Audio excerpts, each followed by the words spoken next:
Hello, and welcome to the second part of the reading of The Doors of Perception by Aldous Huxley on Flowers on Mars. I am Silvia. I'm a PhD student at Boston University and an Italian journalist and author. And I'm Adrian. I'm currently a postdoc at MIT, and I love to teach swimming as well.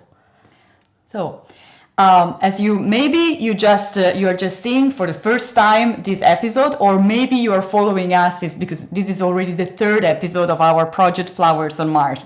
So let's say something. So what do we want to do with this project? Why we want to plant flowers on Mars? What's the story about what we are doing? We want to tell how we met. Exactly. Well, that was actually a year ago where we two met at a coffee place, Yeah. right? And we randomly started talking to each other, and we're from completely different fields. Yeah, we started talking about philosophy and science all of a sudden, and we were both very curious of life, of things, of knowledge. And at some point we were like, why are we always so close, like in the academic bubble? Why are we not communicating enough? Why are we not mixing together fields and disciplines? And that's why we started to collaborate, to do something. And we just say, let's do something together. Yeah, let's talk together. Or we talk so much together, maybe other people would love to hear how we can connect seemingly very unrelated things. Yeah, because we discuss a lot. And she has a scientific background. I have more of an historical, literary background. And the thing we come up to are very interesting. And that is why we are doing this Flowers on Mars podcast. Exactly. And in the first episode, we put in a lot of work to connect different subjects. Mm-hmm. But then what we also discovered this year was we love to read. What really connects us are books, and books from like any kind of genre.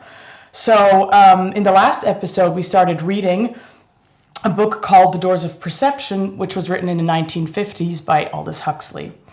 And this book is about the journey of an experience on mescaline by the author itself. And mescaline is a psychedelic extracted from the peyote cactus from the Mexican desert. Wow. And it happened to be that this was our book in the summer, so summer book, yeah. We love going to the ocean. And we went to the beach with that book in the bag. And well, it's kind of interesting to read The Doors of Perception on the beach with the waves and the sand and the wind.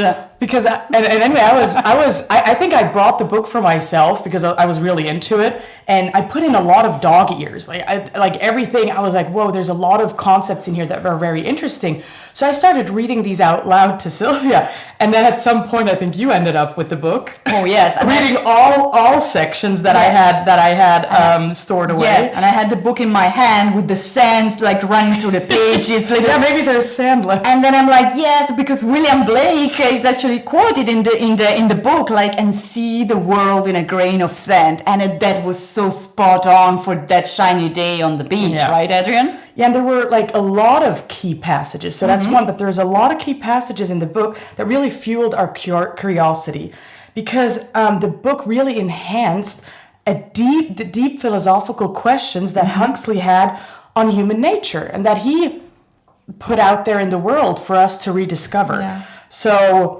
this was reason enough for us to present it to you guys, and hopefully also get so excited about it and question things. Yes. Also because I would say that Aldous Huxley was not just an ordinary guy, an ordinary person. So he was like... he was born at the beginning of the 20th century in England, and he was a very famous essayist, journalist, and author. And I think it's well known for the book, his most famous book, The Brave New World, the famous, terrible dystopia about this huge mechanism in which human beings are divided into alpha and beta. And so it's like, I think many of you probably know the book. If you don't, just go please and check it because it's very interesting. But this is just to say that the consideration that came from this journey on mescaline arrives from a huge mind. Yes, yeah, a very great mind. And anyway, also kind of, what kind of drove him to do this, right? Why a journalist, why an essayist, a gentleman, I would say an English gentleman, decides to take a journey on mescaline to see what happens? Well, yeah. He was born into a naturalist family, so there was probably some curiosity there already. But anyway, he puts it out in the book that anyway, there's 70 years of mescaline research already back then. So they already were playing around in the 19th century, and way before that, obviously, in all these indigenous cultures. But there were absolutely like inadequate material on mescaline itself and the effects on the brain and the mind. Exactly. And why the effect of some like drug was interesting for Huxley, because he was overall a man interested in human psychology, in the profound changes that can occur in human consciousness. And also, anyway, this occurs naturally. So he was looking at that, but then also in which biomolecules, which you actually synthesize yourself, or which you can administer or like take in yourself. So in general, how our consciousness change and evolve. That was Aldous Huxley's primary goal to explore in the book. And this is why he, in first person, took the mescaline and then wrote it down. And the result is one of the most extraordinary books ever written, probably. Yeah. I think I already read it 6 times. It's probably the 7th time. It's a huge one. in 5 months. So we quickly want to summarize where we left off in the last episode, because he also explains a bit how our brain works and how he sees the brain as a filter. He calls it like the reducing valve. That's very complicated. What is it to understand? Reducing valve? Anyway, a filter. A filter. So our brain normally works as something that just block all the overwhelming data that we are receiving from our environment, from the universe. We need to filter to survive. We need to decide what we want to look at, what we want to consider. So this was a very great and good intuition, which is now I think is confirmed. Yeah, and then he also says like some people can like bypass this valve or this filter a bit more, especially like artists that see that can draw or paint in these beautiful ways. So anyway, there's naturally occurring bypasses to these filters, but then anyway, there's also the chemical that can open the doors. Yeah. And he calls them the doors of perception. Maybe you want to emphasize what he means with opening that door. This is the main concept of the concept that Jim Morrison took it as well, like the door. So basically he sees our entire body, our entire consciousness and soul as full of entrances. So the doors are really like opening to this other bigger field, which is like the field in which our consciousness could tap. And this is the idea. So the idea is if you don't have this filter anymore, so strict, operating, like saying, oh, you cannot enter, everything is possible, everything is open, everything reaches you. And then you are in the world of pure perception. There's no judgment anymore, there is no systematic reason anymore. And those are the doors. Well, and anyway, I think people can imagine it like if your personality, your mind, imagine it as a room. And the room is nicely decorated, like you have all these hobbies, you have all these things you're doing, but it's kind of your box and you feel okay in it. But then there's like this door to the left and you can open it, and then maybe you open it and there's a field of flowers, and the flowers all of a sudden smell differently. So he's talking about a door like that, like it's in you already, it's in the universe, it's the environment, but you need to. It's not that easy to open the door. No, it's not. But if you open, then it where it connects, because the idea is actually taken from William Blake's concept, concept, no? To see a world again in a grain of sand, like the thing that we saw at the beach. Like then at this point, everything is in everything. And this is why we are also interested in this book, because we like to connect things. The sea flows in our veins and the stars are our jewels. It was the beautiful ending of last episode. Well, quite poetic. But I think we'll jump to the first one, to the first section that we want to discuss today with you guys. And as we did last time, Adrian is going to read passages and then we're going to go through together and with you, hopefully. So we're going to just explore the book.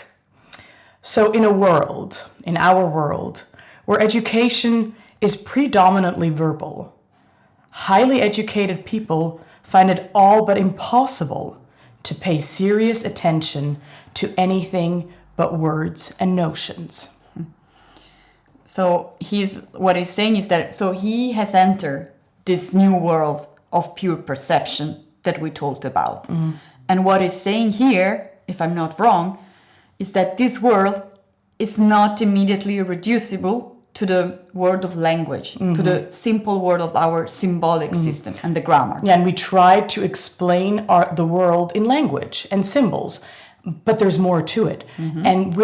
And our education system is actually really based on verbal, on writing, reading, and everything. It's completely based on that, on pure, reasoning in this sense, systematic reasoning and direct perception, like just looking at color, touching, smelling, moving, are no big deal in our higher education, especially. Yeah, because he says there's always money for, there are always doctorates in. The learned foolery of research into what, for scholars, is the all-important problem. Who influenced whom to say what, when? This is very powerful. Yeah. So who influenced whom? So who was talking to each other?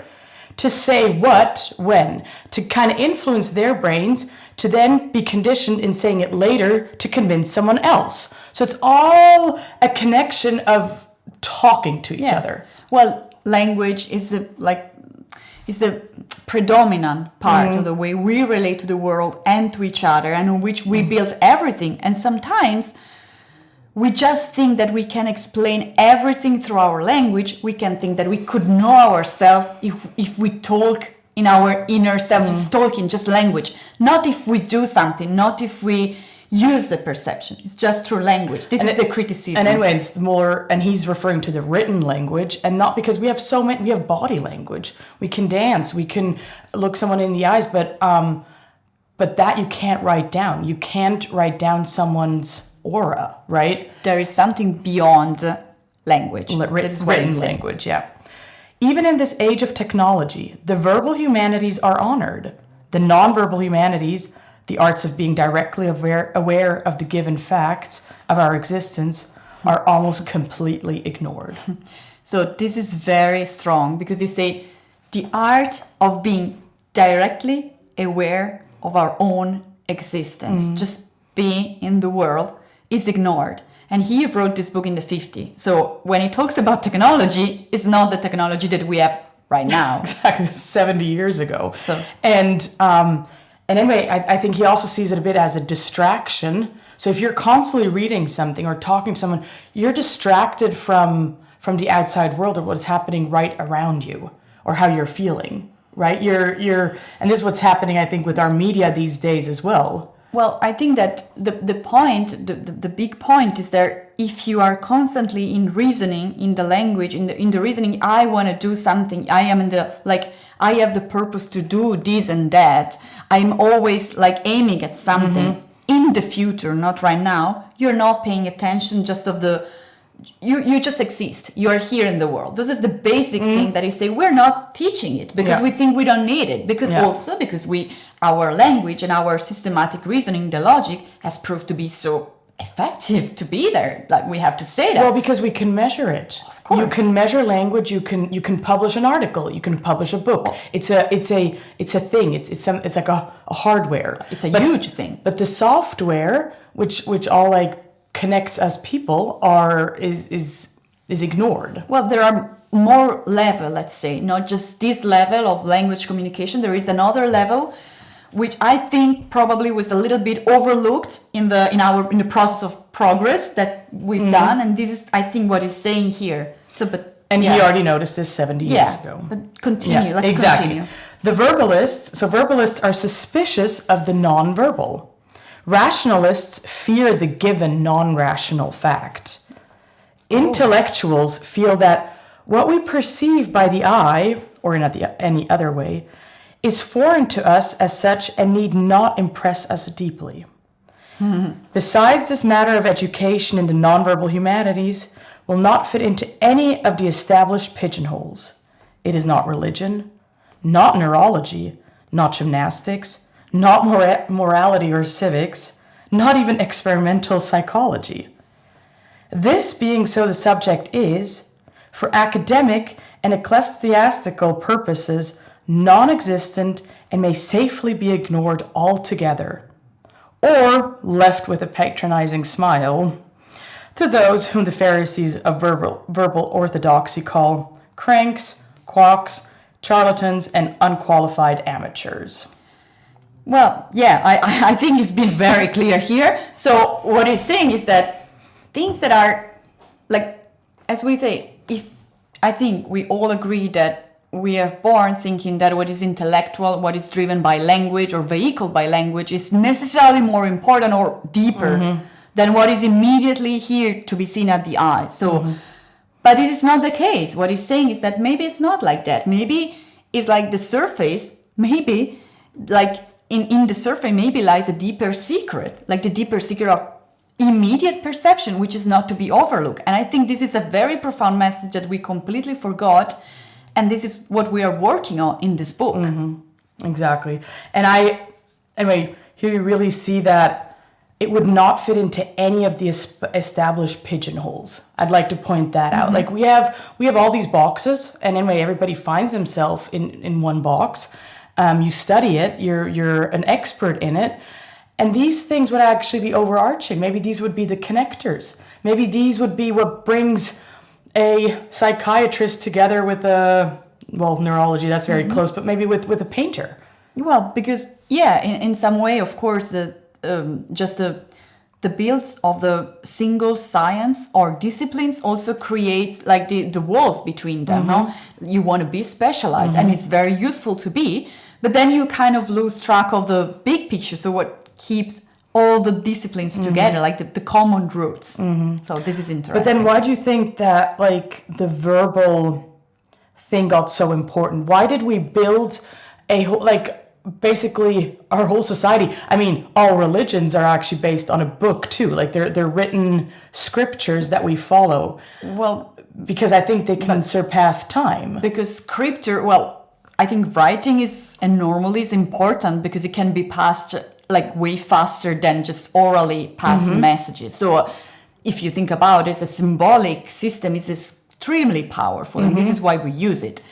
Then, of course, we have the religion language, which is more symbolic or more poetical one, let's say, compared to the more rational one that we use to communicate. It's extremely important for us to like sort things out and to organize. And so this is why we are storytelling animals. So we need a language to create cooperation. So that was very important. But what happened is that it was so, I think this weapon was so powerful and so strong that we kind of put everything. Think about psychoanalysis, it's just talking and talking about yourself. Can you really talk about yourself? Can you really know? Is there really a self you can know? Or should you express yourself I don't know. In a different way while you're healing, or while you have to overcome your trauma, right? Yeah, maybe that would help. Yeah, it's just that the self is not just pure language. And we kind of ended up to like think that everything can be reduced to pure language. Think about even now, the triumph of our society isn't the AI, isn't, let's say, ChatGPT. It's a language model. It's a language model. Yeah. But is it enough? I don't think so. Well, it's not. It's not enough, but it can help us. Of course. It can help us, it can enhance us, but no, it's not enough. This is the thing also that we always see. It's not enough to be in front of a screen all the time.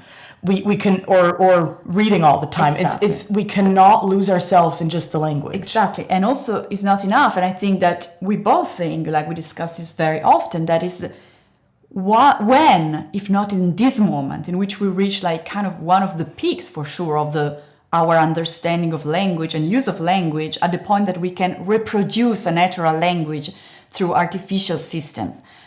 In this moment, we need to stand up and state the difference between our being human and more than just language processing creature and the other language processing creature, even if they are not like us, if they are not as sophisticated as us, but they are trying to be like us in this sense. And anyway, I think it goes about like implementing a bit, like, because I think our system is pretty good. I think it's good that we can measure things. I think it's good that we have scriptures out there that are like showing the evidence, right? Like let's say a journal article. But then having I think, or we would like to emphasize, we have to add a bit more flowers in between. Like you have a bouquet and you add more flowers in between to enhance the color. I think we simply don't have to forget there were like even past civilizations, they kind of relied on other things, not just on rational languages, like the relationship with the instincts, with the bodies. Those are other forms of language, the rituals, the theater, the dances, the music. Those are not, and this is what he's saying, those are not secondary languages that we kind of came up to think those are secondary because they are not so systematic. Those are very powerful and important language. But then do you think, because there's a lot of like TikTok users that now start dancing, do you think that is kind of enhanced? Do you actually think maybe social media is enhancing these kinds of languages? I think TikTok is simply a tool. So of course it's better if you go and see a person dancing in person. I think TikTok is a tool, and maybe this dancing is just a symptom that people actually wants to see other people dance or express in another language. TikTok in this sense is a tool. Of course it's a mass tool, which also kind of that could have detrimental effects if you just stick your face on a screen all the time. But maybe all those dancing things maybe are a symptom that you want to see people moving and dancing. But of course, what we always say is like, it's better just to go and see people dance in real life. Well, but if people are, if it can spread so easily, people dancing online, it also shows you that there's this urge of people that they want this. Correct. And that it makes them feel good. So I think all these TikTok hits lately with the dances actually show exactly what he's talking about. Yes, real life, that's a whole nother thing. But I think it's kind of like it's in our nature that it's there. So I'll go to the next passage, which is down here. Systematic reasoning is something we could not, as a species or as individuals, possibly do without. No. But neither, if we are to remain sane, can we possibly do without direct perception, the more unsystematic, the better, of the inner and outer worlds into which we have been born. This given reality is an infinite which passes all understanding and yet admits of being directly and in some sort totally apprehended. It is a transcendence belonging to another order than the human, and yet it may be present to us as a felt immanence, an experienced participation. To be enlightened is to be aware, always, of total reality in its immanent otherness. To be aware of it, and yet to remain in a condition to survive as an animal, to think and feel as a human being, to resort whenever expedient to systematic reasoning. And now, our goal is to discover that we have always been where we ought to be. Wow. This book is very dense anyway. I think you really saw a lot of things because I think it feels like 2 lines or like I don't know, an encyclopedia of concepts. Well, and this came right after the paragraph that we just read. It's a lot. It's like I think that it's because the thing that he's saying is so huge, it's possibly the same thing over and over. But it's so huge that we are into this spiral and it changes the way he's telling to us. Now it's like, and we are into this journey with him. But what I think is that he's seeing the same star like running over his face, like he was struck by the light. It was like, oh, wow, this is what it is, right? This is what it is to be here. This is what direct perception is without, like, not without, but as opposed to systematic reasoning. So he was hit by this star, and now he's trying to explain to us with systematic reasoning. And it's not easy because systematic reasoning has limits when it comes to go deeper in not verbal world. But anyway, if he's already talking about this 70 years ago, I think this is just such a human thing, right? We're craving reasoning.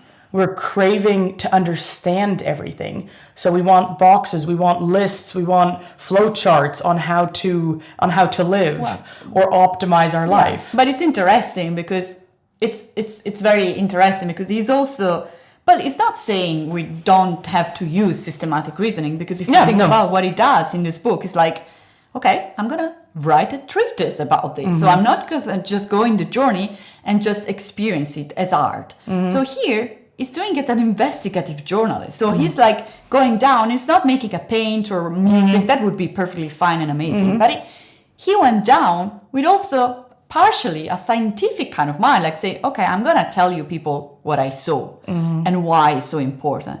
So this is like the act of the book itself is keeping together the two things, the systematic reasoning and the chaotic, beautiful randomness of the direct perception and not systematic reasoning. And anyway, I think the systematic reasoning, anyway, for people to understand, or what do you understand about it? What would be, well, for me, it would be like, anyway, you have like a given plan each day that you follow, and then you present always in the same way. It's like a system. You're more like a machine almost, and because it's a bit like I have to, instead of like, oh, I could do this instead. I could use an alternative version. Yeah, and I think systematic reasoning is also everything based on logic. Like if you go logic, it's A, B, C, D. Is a procedural kind of thinking. Whether if you don't use this systematic reasoning, which means like a plan, as you say, right? You kind of have all the letters like spread out as flowers, like everything can be true at the same time. And so you see the power of this disorder could create something different than because if you go A, B, C, then you don't see, the big flowers.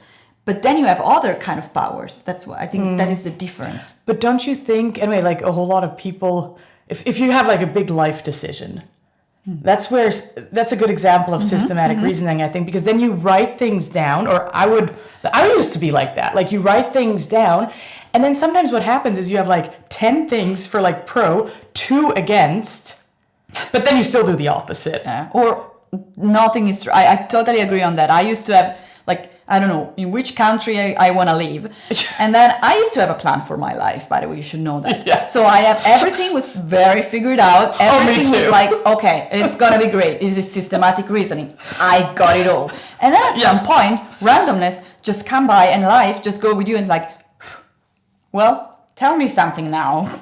And this is randomness. And this is what at some point you might realize that systematic reasoning is not going to take everything into account, and you still need to incorporate gut feelings, intuitions, like the beauty of the dancing with this casualty. Or anyway, then all of a sudden, and this is, I think, so then we can go into what is direct perception, if we want to go into that a bit more. Like direct perception is then like, okay, so you write this list, you write the systematic reasoning, because why should I really stay in Switzerland and get a high-paid job and be there forever, buy a house, a car, and everything? You're talking about someone? No, I don't know this person. And then there's this feeling, this direct perception, is this knowing that this intuition. Exactly. Something coming up where you're just like, I can't ignore it. There's something more than to my reasoning. Yeah. So I think this is a nice example of a direct perception. Like it's a gut feeling. It's a gut feeling. But there was this famous quote that says, if you want to make God laugh, tell him about your projects. So that is another way of saying, there is systematic reasoning and you can decide and figure everything out, but still there is something that it ends up really here in our gut. Yeah. That's how we decide sometimes. And I think this is the world of direct perception he's talking about. And come on, we all know what I'm talking about. You all know. Yeah. You all know what I'm talking about. Yeah.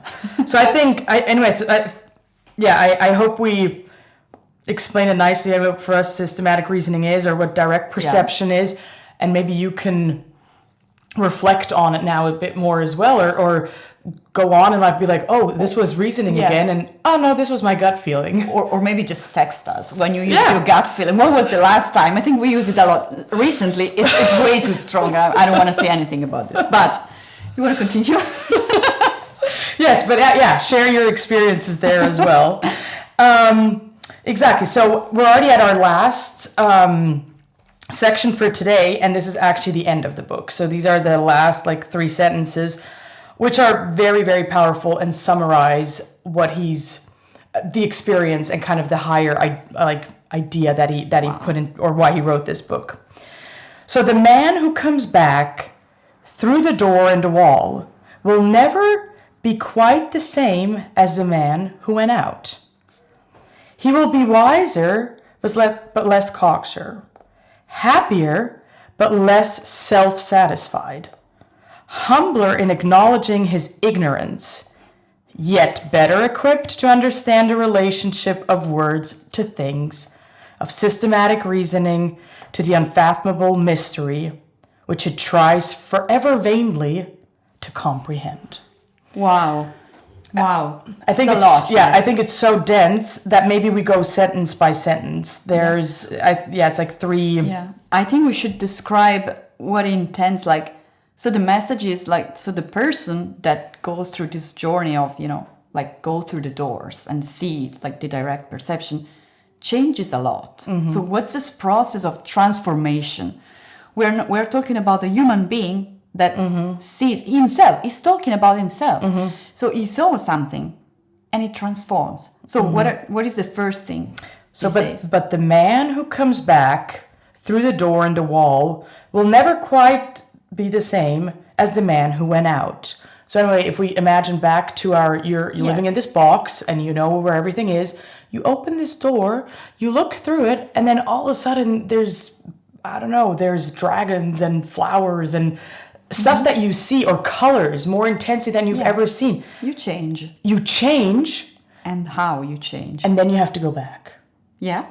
But you changed. But how you change? Because he says. Yeah. So he will be wiser, but less cocksure. So less arrogant. Okay. So this is already less something. So overconfident. So you learn something, but at the same time, it's like you forgot something. It's like you learn. Mm-hmm.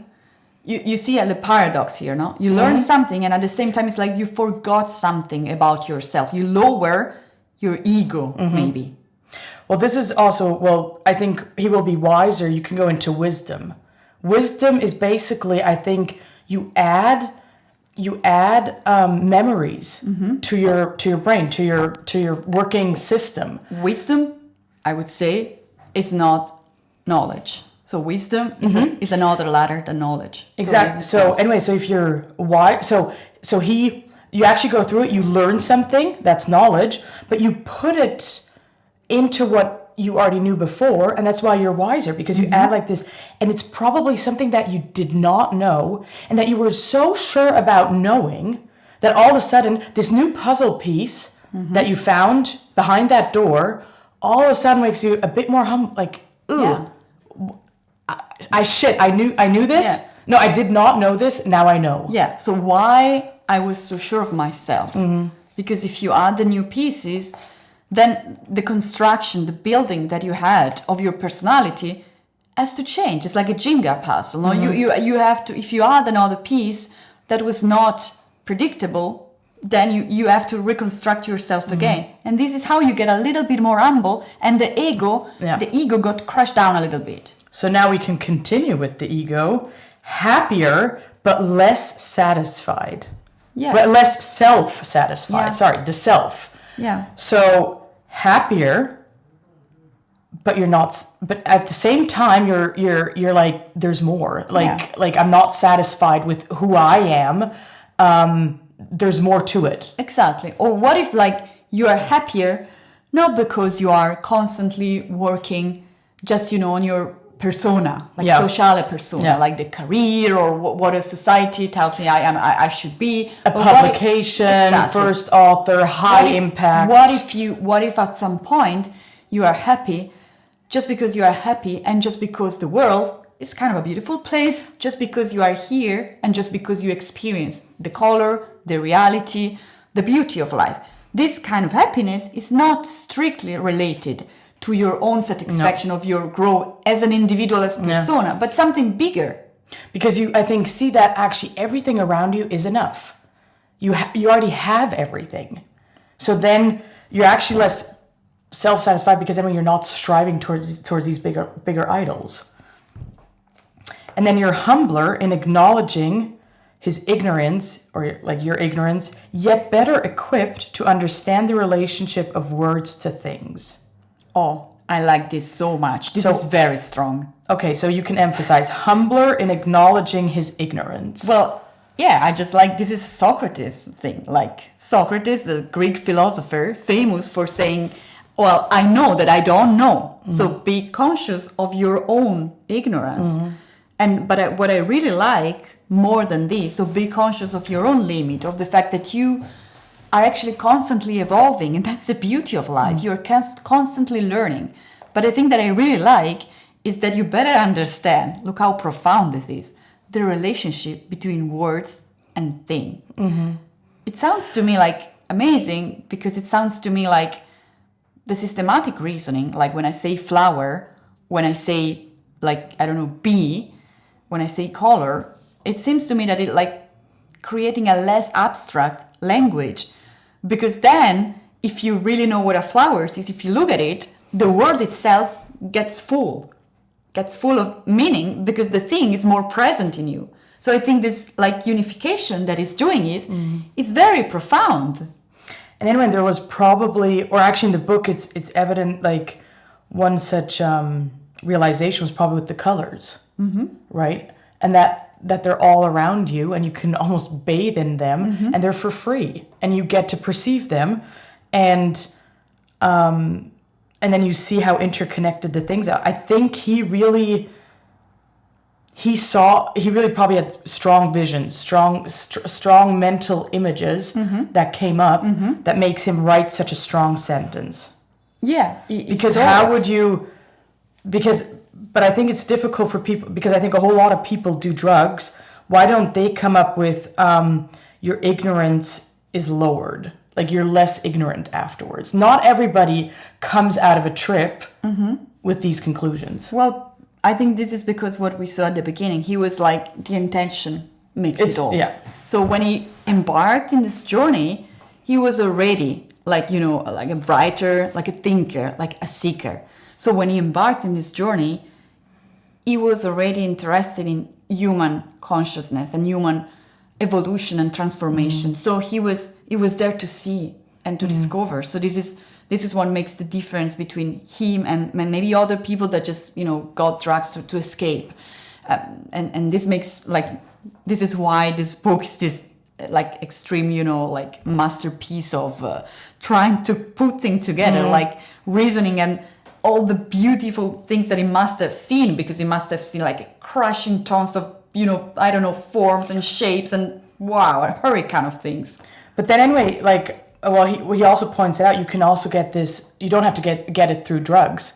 You can train this also by meditation, right? Like if you sit more in the presence, which we're teaching these days more and more again, and sit there and be in the moment. So I think also being in the moment is exactly this direct perception he's talking about. Then you can train it. And then you're look at us, how we are in the moment, or how we try to be in the moment all the time. And that's when life really begins. So once you put off all those life plans you had, all of them, like me as well, probably like everybody listening, but then anyway, life happens. So the moment happens. Yeah. And that I think is the beauty, and that I think you can train even without the drugs. Yeah. I think he's giving us a very nice trip, but you can get to these realizations without it as well, obviously. I think that this is like more like you can like, of course we are doing a lot even today where we are like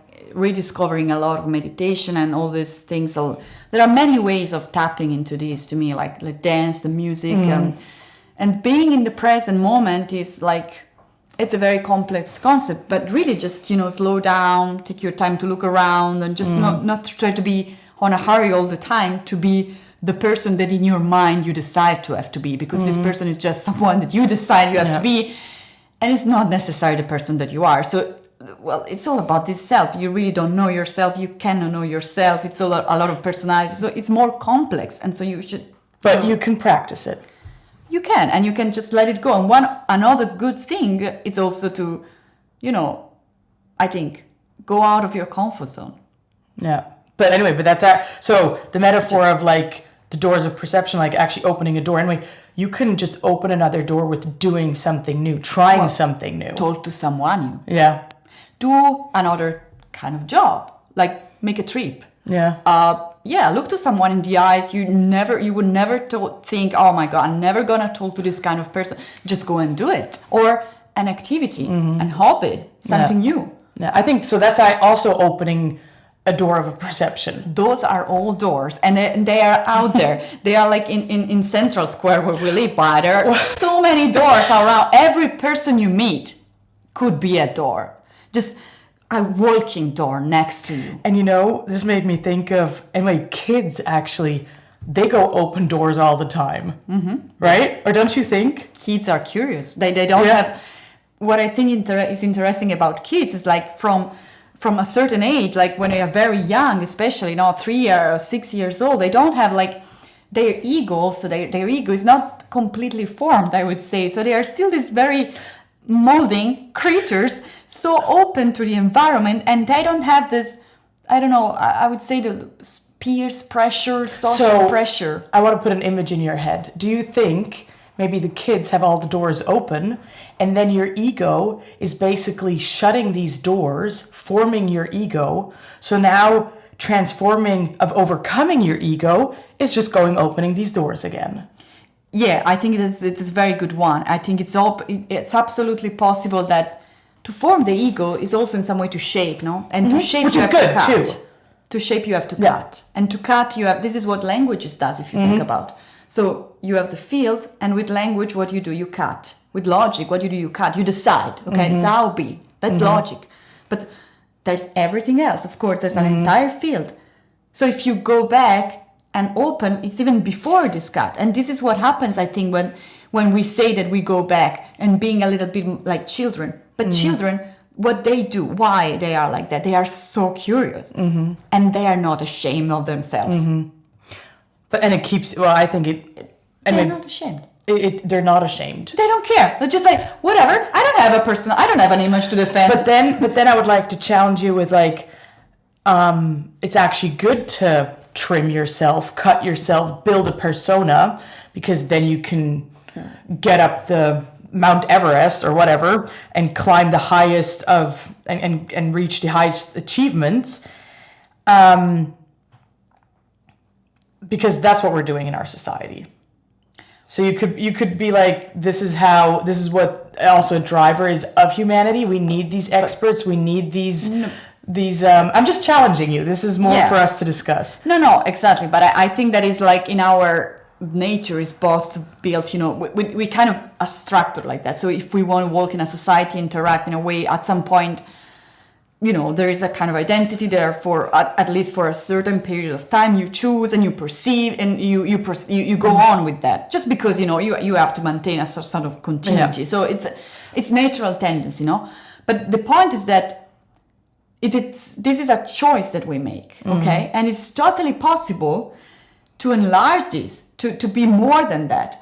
And to say, well, look, yes, I am this identity, I am this persona, but I could be more. Because if you get too stuck into one single identity, you can be also like less safe in a way. Because if something happens and shake your identity and you just put all your eggs in one basket, which is whatever part of your identity, and a storm comes, then you have to rebuild. It's more difficult. Yeah, but you said be more. Actually, I don't think you should do it to be more. I actually think it's everybody wants to live a long life, and I think adding this spice, adding a bit of different scenarios into your life, adding different perspectives into your lives, actually makes your brain more like resilient to change, or like it changes more. So that's going to help your brain activity. So you don't have to do it because you want to be more as a person, but it's actually going to help you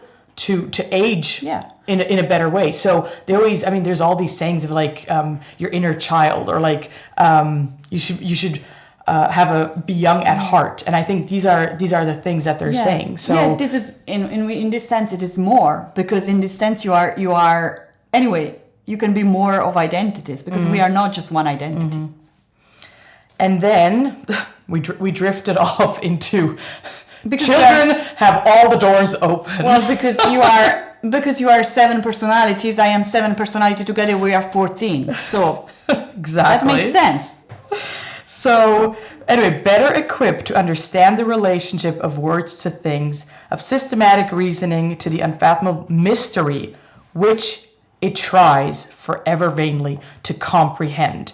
So the mystery of us, what governs us, who we are, what's going on in our brains, what is self, what is consciousness, how's the universe going around. So I think this is one of his key take-home messages, right? The reasoning, so the systematic reasoning, but then this mystery, the direct perception, the very random perception that you then have, the relationship of these two things, reasoning and randomness together, governs the universe. Yeah, and what this is exactly this paradox, and a paradox that is really trying to unify in this magnificent book, putting in words, in reasoning, something that is so in direct perception. And he went down and he's coming back and telling us, guys, it's pretty okay if we also bring back the colored, like random jiggling word of perception, of direct perception, into the other systematic word of reasoning. And in this way, what he seems to be saying here is that you will understand that everything really resonates in everything. And there are more passages that are wider than our normal logic is able to explore, which is huge to me. Exactly, and I think, anyway, I hope we gave you snippets now. This is why we did it. To maybe you want to dive down into this book or dive into it and see what all passages mean, because it's a beautiful story that he's telling. But what I think really struck us afterwards is, anyway, we've been diving into more of these books. So while I was reading this book, actually, Sylvia grabbed another one, The Island, which is actually the utopia of the dystopian Brave New World. And what then became really apparent to us is he went into so many different boxes. He opened so many different doors during his life, and he then kind of knit them all together in this other book. So what he experienced here, you see the direct reflection then in the next book, or in the other book. Or I read before this one, The Art of Seeing. So he was like, seeing, perception, seeing the organ is not the same as the mind actually filtering and perceiving. So this what's got him curious. So he went down and down, and then, where should we try? And the island, exactly. And the island is actually the manifesto of of education. So I think you're gonna be like, so the result of this journey is gonna be even more striking, like in the island, which is a novel. So it's not pretty much like this. It's a novel. It's a story. And we're gonna read pieces of it. Yeah. Like it's a story, and there is an entire manifesto on how, and we discussed it a lot. This like education of direct perception could actually be incorporated with the scientific knowledge. So this guy he didn't just go and did this journey. He actually wrote he had a huge idea on how we could incorporate these two things, systematic reasoning and direct perception, into a really like an authentic educational system. And he will do this on an island. And we will dive. Well, I should actually say we're going to land on that island. We're going to swim to that island. And maybe go to Hawaii. We're going to dive deep into the island, because also for us, it's a masterpiece. And living in the brave new world, sometimes you need an island. So I hope you tune in next year again for further episodes. Oh yes, Happy New Year! See you in 2024. Like I have a gut feeling, just to wrap it up, that it's gonna be a huge one. But don't tell God your plan, because we're not plan. We just flow. Bye. Thank you so much.